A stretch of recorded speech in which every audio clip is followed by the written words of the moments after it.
the turnaround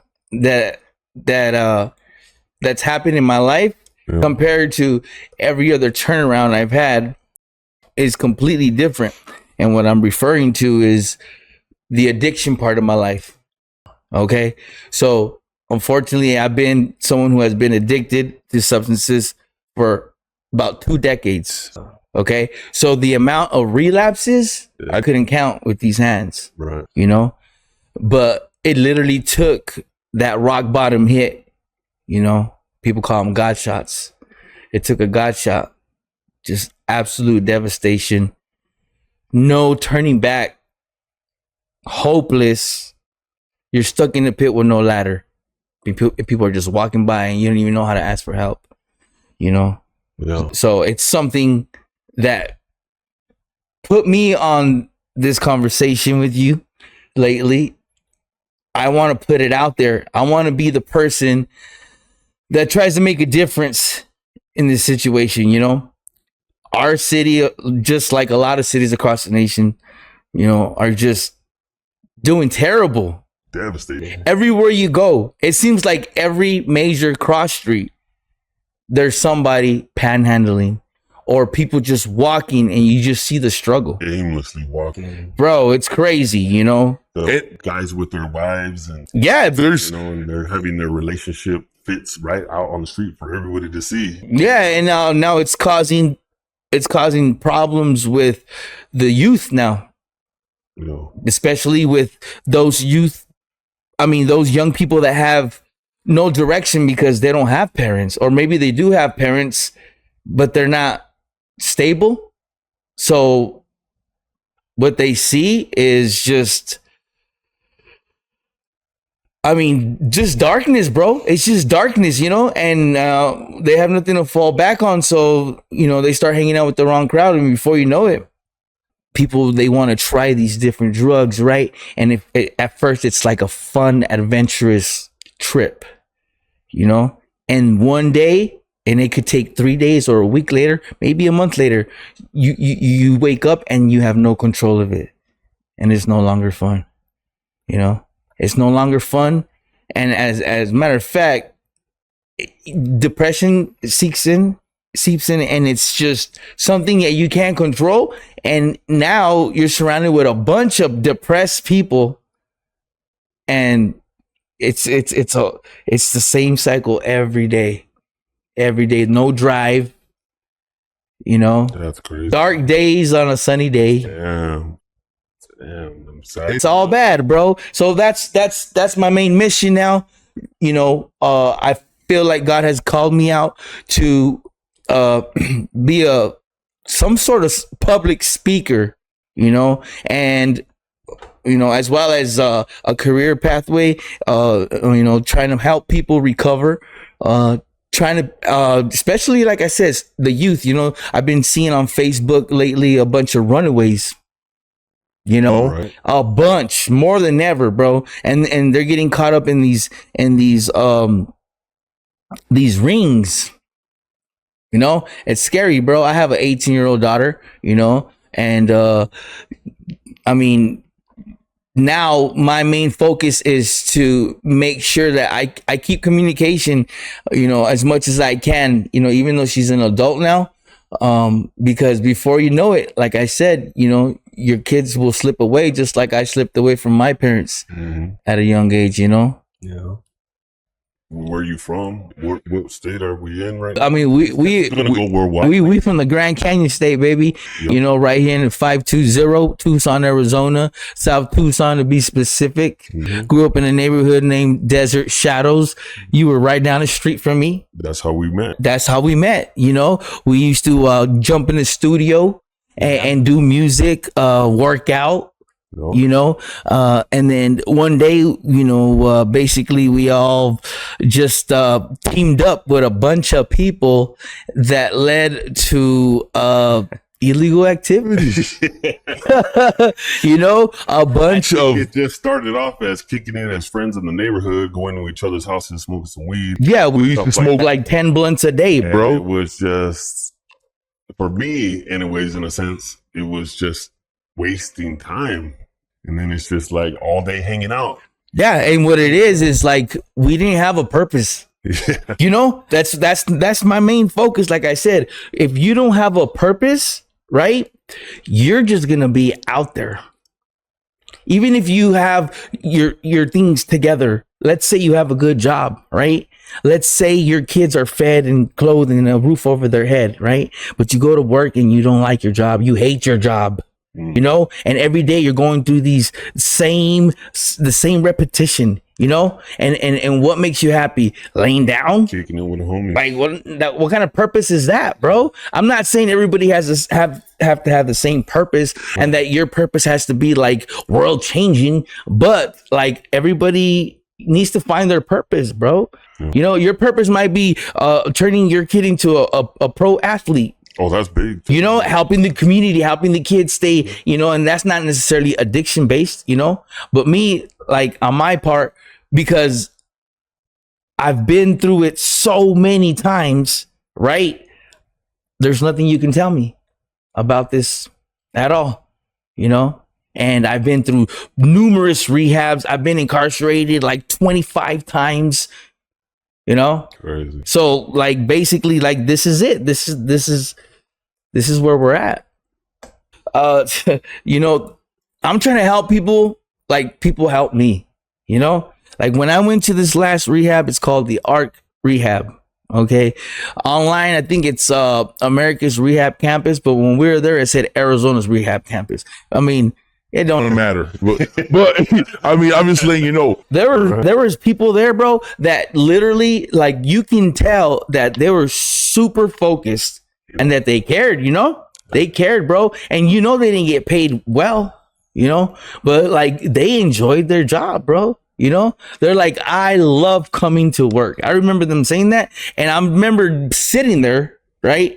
And I'm like, you know what? I want to do that too, bro. You know, and on top of that, I mean, I don't mean to get off subject, but I want to open up some sober living houses. Right. You know, like if we're going to do something, we might as well do it where we can, you know, help provide for our family as well, obviously, you know, because there's going to be a lot of things that we're going to do for free, volunteer. You know, I'm a big part of the church community. I go to Zion City. Shout out to Zion City, God Squad. Yeah. That's dope. So let's dive back into childhood, bro. How'd you grow up? Man, I'm gonna tell you right now, my parents raised me well. That's the crazy part about this. I had two hardworking parents. Okay, my dad's from Agua Prieta, Sonora. My mom's from Douglas, Arizona, a border town south of Tucson. I was also born in Douglas, Arizona. I'm gonna be 39 years old. Okay, I was an honor student growing up, straight A's. I might have had like a few B's, maybe 1 or 2 C's ever. For real. So this took an unexpected twist once I got in a real bad car accident, got put on painkillers. You know what I mean? I had 2 cervical fusions, shattered my spine. Yeah. You know, doctors put me on heavy medication, fentanyl patches, 30 milligram oxycodones, 15 milligram oxycodones, 40 milligram Oxycontin, 80 milligram Oxycontin. Okay. All at the same time, somas, Xanny bars.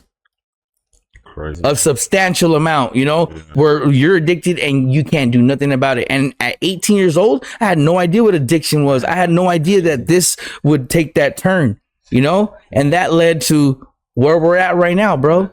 Yeah, once the addiction sets in, bro, it puts you out of character. Because you start doing things to make sure that your addiction don't unravel. And what I mean by that is you don't want to go sick. It's like an alcoholic. You know, they wake up hungover. What does that mean? That means their body's withdrawing. They need another beer. They need some more Jack Daniels. They need, you know, same thing goes with all these other substances, you know? No. So, I mean, yeah, bro, I'm just glad to be back in character, bro. To be the real me, you know? So, you know, a lot of people aren't comfortable in their own skin when they're sober. Yeah, that's why you see all these people. And I was just there 13 months ago walking in the streets, right? Homeless. If you notice, they all walk with their heads down. You know, there's no reason to walk with your head held high. You know, they're walking down, bro. It's all bad. My bad, man. You know what I mean? It's like you don't even want anybody to see you really. I mean, maybe some of these people don't care, but I did. You know? And I'm sure, like, you know, like I said, you know, you walk around the city aimlessly, you know, and sometimes you forget there's people out there. You get these shutters around you, and it's literally tunnel vision. You don't even care who's around. You're just on a mission to do nothing. Yo, To do nothing, bro. that's deep. It's deep. Nothing. Heavy, bro. Like people ask each other out there, "What did you do today?" Oh, what are you gonna tell them? You know, So did you went to high school? You went to Sunnyside High School, class of the 03. 03, graduated Yes, sir. right after high school. Did you feel your education was going to continue? Did it continue? Well, honestly, check this out. I went to Phoenix College right after that, but the thing was, is I got spine surgery right after I graduated on my 18th birthday, July 30th. I got Spine surgery. You were like this, yes, bro. and So- I think you're still fused like this. Yeah, you know, I got like so basically I got a metal plate in my neck, right? I got like 6 screws, 6 pins, and 4 bars. You know, I've had that cervical fusion twice, you know. So when I went to Phoenix College, I went heavily medicated. You know? Yeah. You know what I'm saying? And then I met the wrong crowd there. You know? And because of, you know, like obviously, you know, the pain meds were there because of the pain, right? But Physical pain. Yeah, but instead of trying to, you know, gradually get me off, they're just dumping more pills off on me, you know, these doctors. And like I said, I ran into the wrong crowd because you're out of character. Once again, when your mind is on an altering a substance like that, you're not gonna be in character, bro. Yeah. I'm not sober, you know. So once I met that crowd, you know, and instead of trying to continue my studies, I was like, ooh, quick money. Mm-hmm. And it didn't last You're long. doing anything you can for money. Yeah.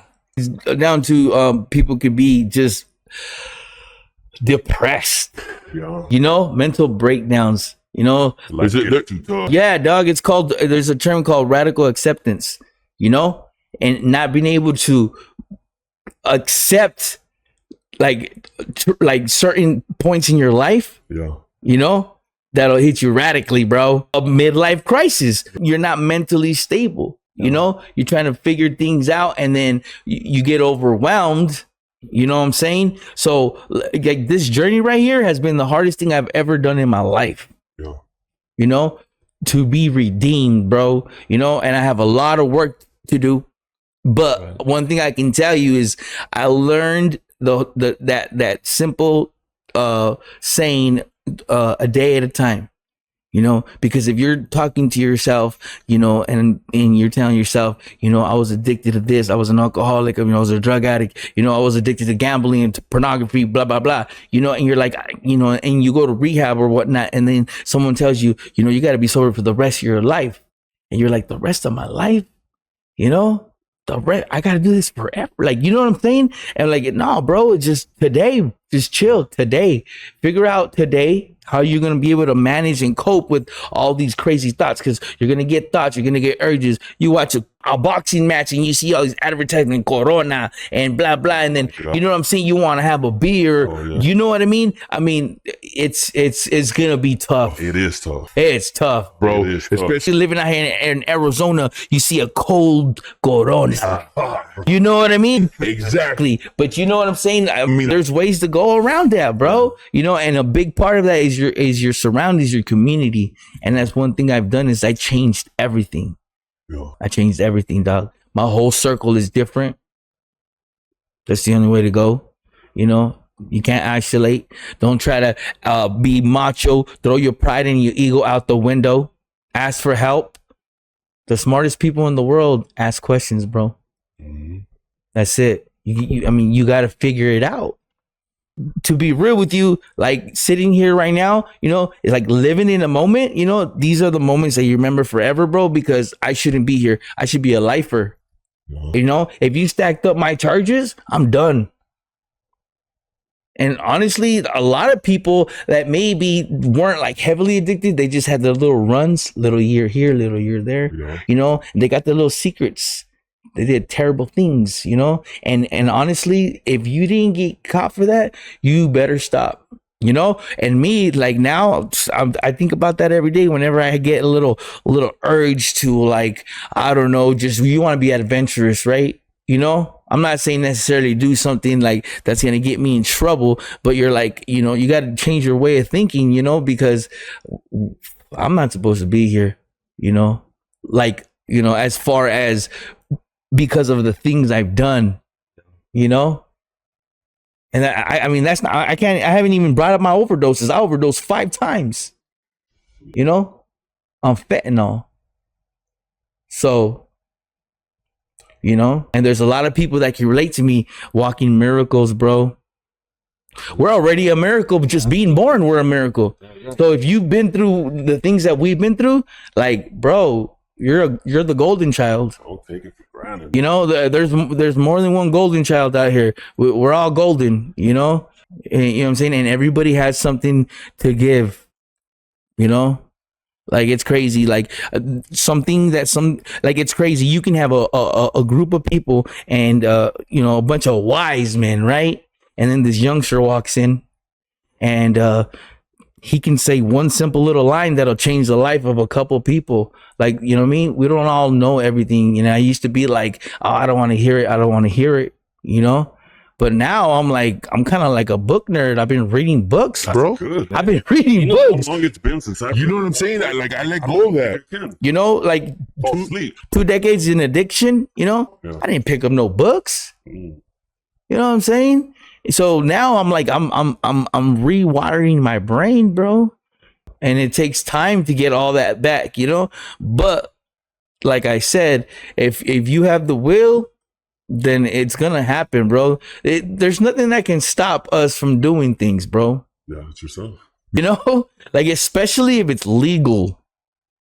You know, imagine all the things we got away with that were illegal. I done some things, bro, where I'm like, how did we pull that off?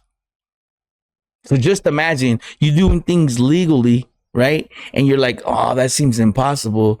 Well, you know, that's not the mentality, bro. When you're starting to try to do things legally, and especially for like community wise, so many people are gonna reach out, bro. Oh yeah, and you can get into depression if you don't open up to somebody. Yeah, that's funny you say that. Yesterday I was cleaning my yard, you know, it was raining or whatever, and one of my neighbors came out, right? I haven't seen him in 10 years, bro.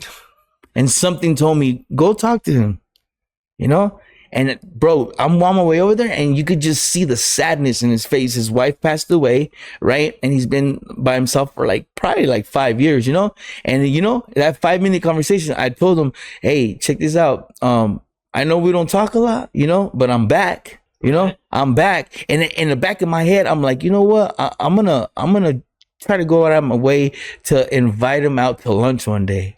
Right. Like, community's everything, bro. Like, Right. those are my neighbors, bro. Like, why do we gotta be, you know, why do we gotta turn our back to people that we live next to? I mean, it's crazy because I think I told you yesterday, you know, a big reason that I'm so like, I'm just so dedicated to doing this is because me and you both have kids, you know? So why do I want my kids in a community that's getting torn apart? Mhm. Our kids got to be here and live here just like we do, and it's getting worse. So let's discuss, bro. What do we want to call this podcast? Did we say that just now? It's called Breaking Chains with Rock. Breaking Chains with Rock. Breaking Chains with Rock. We here to break chains, you know? Seriously, you know, like I said, we were out there lost, you know, in a community full of so many people that I grew up with, and we were all walking around with these chains, bro. And each chain was like something different, you know. Each chain was like a chain keeping us held, you know, away from our families, keeping us held away from our future, you know, Just Or even your own success. you know what I'm saying? Like literally like, change. They could have had a job and been retiring here. oh, bro, listen, like, you know, and I think we talked about this yesterday too.